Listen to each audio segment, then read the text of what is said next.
Hey, it's Jordan with TYT Politics, in the heart of what campaigns actually are. We're kind of in a closety looking room with boxes stacked all over the place. Actually, we needed to be in here to plug our camera in while we're doing this. But I'm here with, you're working with the Grayson campaign. Yes, correct. I'm the regional field director. I just took the job actually a couple days ago because the former field director is currently on another campaign. I actually came onto the campaign in August after volunteering for quite a couple of months right after the Bernie campaign. I was a heavy volunteer with that prior. And I was hired onto the campaign around August 1st, August 2nd, and I've been here since. And I'm taking the reins, helping people with this phone bank, reach out to voters, and let them know that we're still in this and we're going to win it. So let me ask you, as a, kind of like getting the heart of inside a campaign. If we're keeping it real, the congressman's been smeared, and he's been, Absolutely. there's been a gauntlet by the establishment against him. Harry Reid's super PAC just dropped $1 million recently. It's coming out now that that million might have come from Patrick Murphy's father. Obviously the congressman doesn't take super PAC money, so he's a little outmatched. When you're given your time, blood, sweat, everything for someone, you're a volunteer at first, then you become, a staff. What's it like inside a campaign when you're pretty much up against a corrupt Goliath? It feels a lot like David because you have that kind of biblical almost righteousness because you feel like you're standing up to this incredibly powerful entity with this sense of inner and spiritual and moral determination to say that this isn't right. The American people deserve better from their government. They deserve a government that cares for them. They deserve a government that works on behalf of them, that serves them, and that doesn't serve lobbyists and campaign donors or super PACs or people like Patrick Murphy. I want to tell the audience, just so we're not being too abstract, the Goliath we're talking about is Chuck Schumer, Harry Reid, President Obama, and all the, murderers row of the establishment that can't stand Alan Grayson because he's a progressive who is against corporate welfare and corporate corruption and all these things. And Patrick Murphy, who's the opponent, actually donated to Mitt Romney in 2007. Might have become a Republican if he thought it was easier to get into Congress that way. He ran in 2012 as a Democrat against Alan West, who was cuckoo for Cocoa Puffs.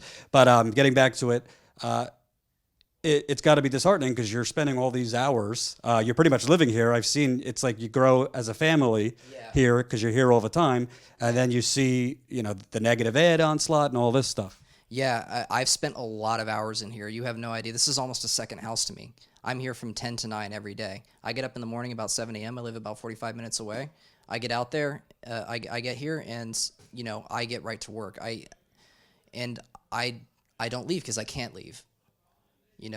We talked again about that, that moral sense of duty. I'm here because I feel like I have to be here. I have to be here on a part of this, on the part of this congressman, who I believe in wholeheartedly, and I believes in the American people. So yeah, if you want to talk about what it's like inside a campaign room, it's grueling. It can be disheartening. I've had many hours where it's been, I just feel like there's almost no point. But when you have nights like tonight, when you get that text, you interviewed Jackie just earlier. When you text somebody and they just come in and you've met them for the first time and you already feel a connection, you listen to that amazing speech that she just gave her, and you hear her story, that's when it becomes encouraging. That's when you realize no matter what happens, you're in this just to do the right thing. Mm-hmm. And that's what's important. In a lot of the videos I'm doing recently, there's a lot of dispirited burners, Bernie supporters. I can talk to you all about that. Yeah, there's a lot of people who feel like, they gave up emotionally their lives for Bernie.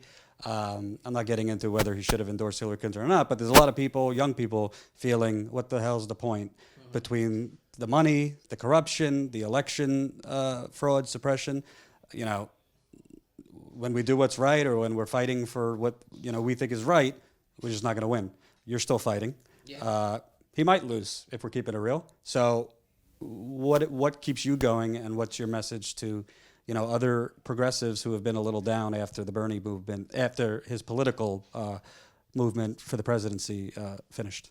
Well, I could say, having been a part of that movement myself, I've felt that sense of dispirited disappointment and disillusionment, and I have a lot of friends that are that way. A lot of friends that have left the Democratic Party who are so disenchanted by the system that they won't, they don't even want to work with the Democrats anymore. They're ready to go for the Green Party and things like that. And I can just say, it's not always about winning. We want to win, and I want to win. I want to build a movement that wins, and I want to do everything I can to elect people that will win. But at the same time, we have to elect people who are right to win. We have to elect people that will do the best, given the choices that we have, for the greater good, for the greater populace, not just for maybe a system now that is inherently corrupt. We want them to do something that's right for the sake of being right. And sometimes you're going to lose. Often you're going to lose some, even. But that's not the point. The point is you get over after that, after election night, after those results come in, you sit back and say, I was on the right side. Well, if we're going back to biblical David versus Goliath, obviously there's very few wars that have been won without a few lost battles. When you look at Patrick Murphy, he's just one of many, talks out of his mouth on one end about fighting for the middle class and bad, Wall Street's bad, and then goes and has fundraisers the same night with those same people. Yes. But he's getting radio ads and TV ads from President Obama. President Obama, his approval rating's fairly decent right now. He's got, like we said, the super PAC money, this and that. A lot of people, I would say the low information voter might not know about his history. Why, not obviously you're for Grayson, but why is he representing Florida in the Senate such a danger, in your view?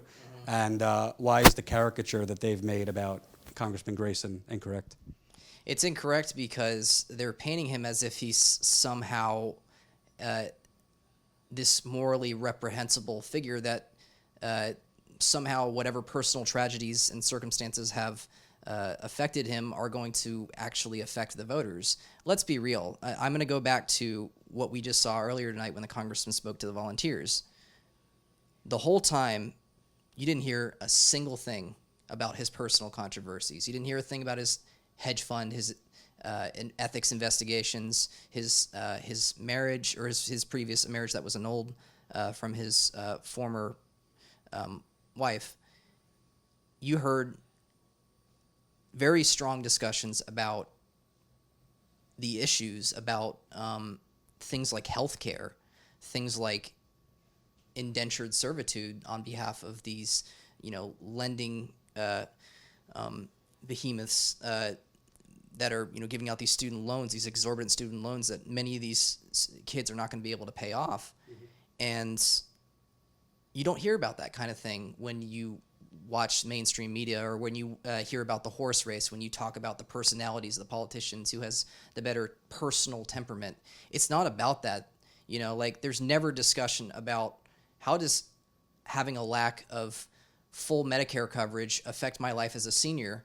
If I can't get my eyes taken care of, my ears taken care of, and my teeth taken care of, I can't eat, I can't see the world, I can't drive, if I can't hear, I can't listen to my children talk to me and tell me about their day, my grandchildren. Why don't we hear about these kinds of things? We heard all about that tonight. And yet, that's the thing about what neoliberalism does to the discourse of our politics. It reduces everything to personality, and frankly, what Grayson's personality, whatever it is, it doesn't really affect the everyday lives of these voters. He passes the legislation that matters. Well, let's not talk in code. I want to get to it because I already spoke with him about the allegations from his ex-wife. Yeah. I don't really want to get into it, but negative campaigning tends to work, unfortunately. So there's a lot of ads against him, this and that. Obviously, you're here for him, giving up most of your life. Yeah. So you're sold that there's nothing to the wife allegations, as well as nothing unethical with the hedge fund that he had. What should people know who are on the fence or maybe against him? But to you, it's based on misinformation. What should they know? Well, what they should know, particularly about his ex-wife allegations, is that they never held up into a court of law. I mean, he talked extensively about this in the interview that you gave him. His children, he currently has custody of 3 of his children because they chose to live with him even after all of that ordeal. As far as the hedge fund is concerned, he did not open that to divert offshore funds and avoid taxes and whatnot. He did that as a personal investment for his family and his friends. Nothing about that activity, of course, has any of the kind of character that people imply when they bring that up. I think a lot of the times people try to imply that he's a hypocrite. How can he be fighting against people that open hedge funds and stash their taxes offshore when he does it himself? That's not what he's doing. If you read extensively about his own response to those allegations and the actual hedge fund itself, what's actually in the investigation, you find that it's not right. And also, common sense wise, why would a corrupt hedge fund guy be pushing for single payer for all and these progressive causes? Exactly. I mean, he has no reason to be screwing with progressives in that regard if that's what he's doing. Why would he do that? He could just as easily be a milquetoast centrist neoliberal Democrat or a Republican if he was into that. I mean, frankly, the Florida progressive community, we haven't had a whole lot of significant electoral victories other than Allen, and a couple others scattered about through our history. But so there's really no practical reason to behave that way. Last question. You kind of look at this movement that's brewing nationally and now going to the down ballot, which is young people, even older people who are still kind of young at heart and care about what's right, that are pretty much fed up with bullshit and people who their talk doesn't match their actions. Alan Grayson, just kind of to tie it in a bow, why do you think that as a progressive, he is the right person to go up against Marco Rubio? Because at the end of the day, this is about who could win the Senate seat in the general election. Why do you think Allen is the better matchup for Marco Rubio, who's probably going to win the Republican primary, versus Murphy?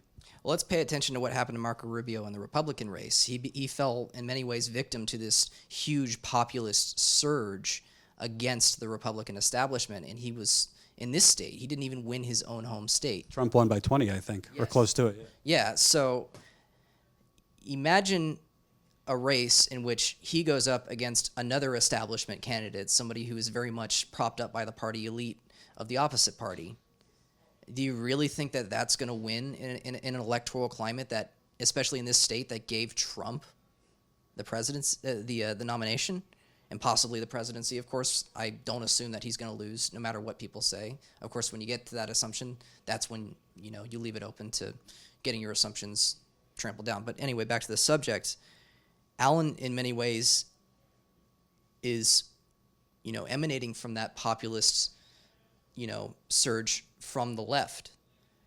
And I think for a lot of voters, though, who don't necessarily discern, the complicated, binary nature of left-right politics, if they were to listen to Allen go up and speak and call Rubio out on his, basically his absence as a senator, the fact that he doesn't show up for work and vote for most of the bills or even pass any substantial legislation.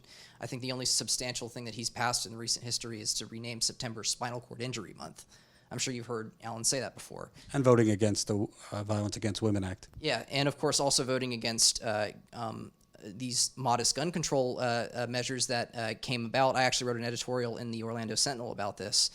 These modest gun control measures that came about in the wake of the Orlando massacre, he voted against background checks, for people on the no-fly list. These kinds of things that when our community was hurting, he let us down. And Allen, of course, fought hard to get these kinds of things. He went on Democracy Now! And he argued the effectiveness of these things. And